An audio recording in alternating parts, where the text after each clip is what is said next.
আসসালামু আলাইকুম। মেঘনা নিউজ টিভি 24 এর সাথে আছি আমি শারমিন আক্তার। বিস্তারিত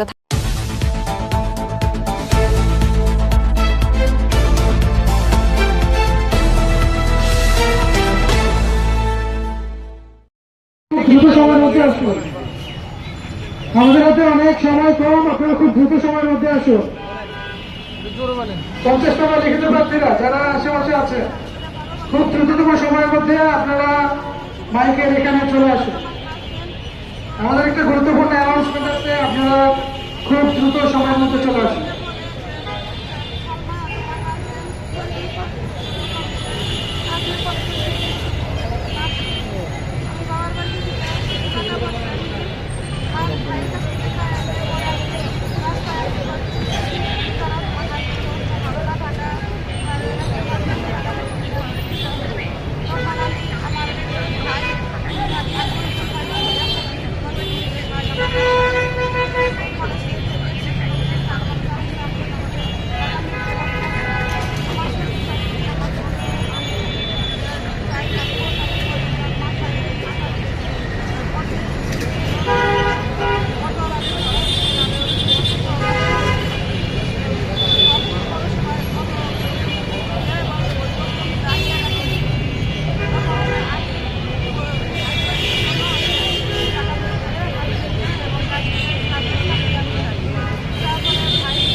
সালমার জন্য যে বিষয়টা সেটা হচ্ছে আমরা পারিবারিকভাবে আমরা অন্যায়ের শিকার হয়েছি।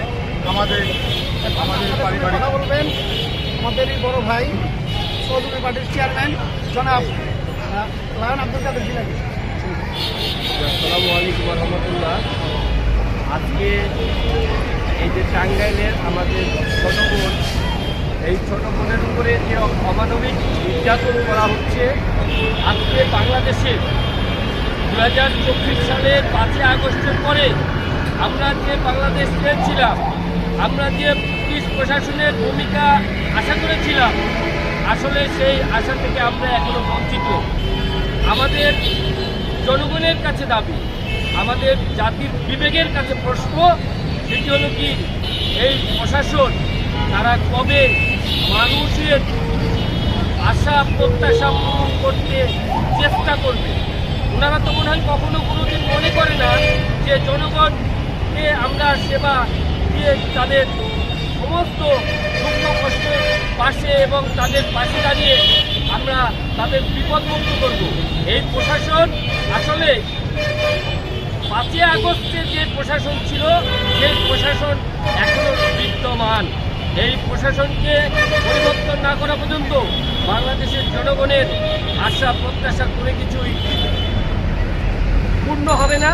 তাই আমি যেটা বলবো সেই কথাটি হলো অবশ্যই বাংলাদেশের জনগণের জন্য, মানুষের পাশে দাঁড়ানোর জন্য, পুলিশ মানুষের বন্ধু হওয়ার জন্য পুলিশের সততা, নিষ্ঠা এবং মানবতার সহিত কাজ করতে হবে।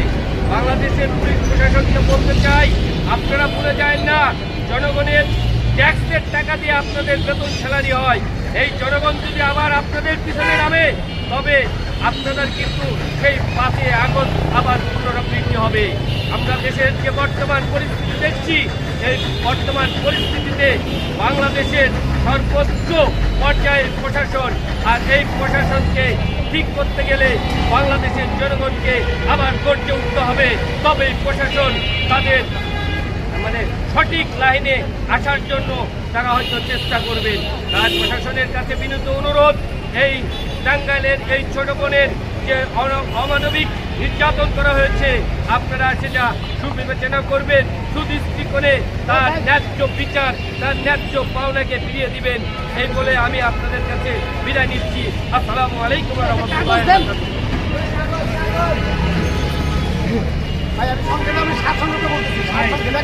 বারাকাতুহু।